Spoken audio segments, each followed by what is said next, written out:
Andy Johnson, Minnesota State University. We are looking at teaching writing. You teach the process to develop the skill. In this short video, we're going to look at just the pre-drafting or the pre-writing process. But you need to teach all 5 of these steps or stages, and I'll give you ideas for each one. But first of all, step 1, pre-writing. You are teaching students this.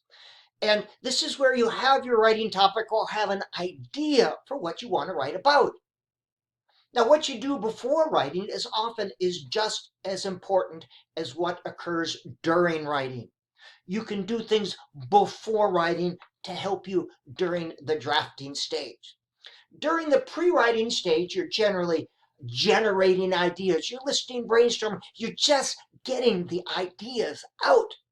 Power writing, I'll show you how to do that. Conversations. You're sometimes organizing your ideas, and this is where graphic organizers, outlines, inductive analysis, where you group things together. And if you're doing information or expository writing, you collect data, you take notes, you conduct interviews. These are all things done before writing. These are pre-writing activities. So, a couple of tricks. A simple thing, if you're doing a short writing activity, list 3. Boys and girls, before you start writing, list 3 ideas on the top of your paper you think you'd like to write or include in your writing. It gets them thinking ahead, and often 3 ideas leads to 5 ideas. Simple strategy, not complicated. Brainstorm. You can't assume that students know how to brainstorm. You have to teach them the steps. All ideas are accepted, freewheeling, even silly creative ideas. The goal is quantity, and hitchhiking is welcome. So you can brainstorm individually or brainstorm as a class and write the ideas on the board. All ideas. The silly ideas, if someone's being silly, write it down because it expands your thinking. Hitchhiking, yes, you're not copying someone. If you copy their idea or add to it, that's called hitchhiking, and that's a good thing.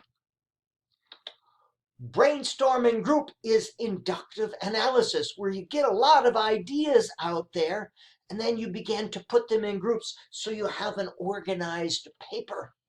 And I actually teach the steps. Generate ideas, look for groups, organize into groups, use groups for sections or paragraphs. This is a good way to teach paragraphs.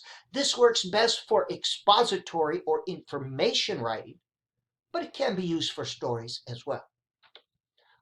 Power write. Oh, this is a great idea. It's different from free writing, and this is 1 to 3 minutes, where they keep the pencil moving, and you should model this as a teacher. You find an idea, and the first thing that pops into your mind, you write down, or picture. You keep writing quickly. Keep the pencil moving for 1 to 3 minutes. Younger students, play with this. But I start with pencil, pencil, pencil, and the first thing, the absolute first thing, you're going to create a pile of garbage. But in that pile of garbage, you will always find 1, 2, or even 3 nuggets for ideas to write about, or things that you can include as a pre-writing activity. Power write is great as a pre-writing activity to get ideas to write about, or it could be done on your writing topic. Web and brainstorm. You'll have a topic, you look for 2, 3, or 4 related ideas, and you brainstorm on each web. These are all pre-writing activities, and I like to list the topics and teach these specifically. And I have this up on the board so students can do it, and I model and I teach. Outlining, absolutely.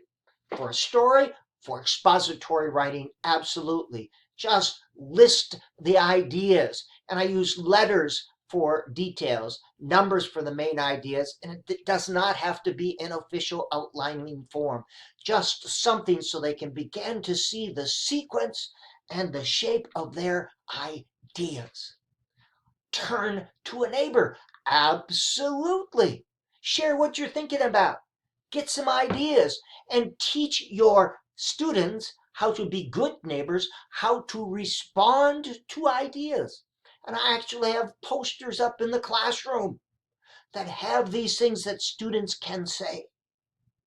And when you do this initially, you'll find your students looking at the poster, but after a while they internalize it and they begin to naturally respond to ideas.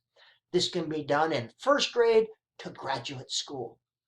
And like I said, I like to have these on the bulletin board or posted someplace. So I can say, boys and girls, we're going to be writing today. We're going to do a pre-writing activity. Make sure you use one of these. Or you're doing some pre-writing today. If you're doing that, make sure you use one of these strategies. All right, this has been just the pre-writing. The next video will look at the drafting.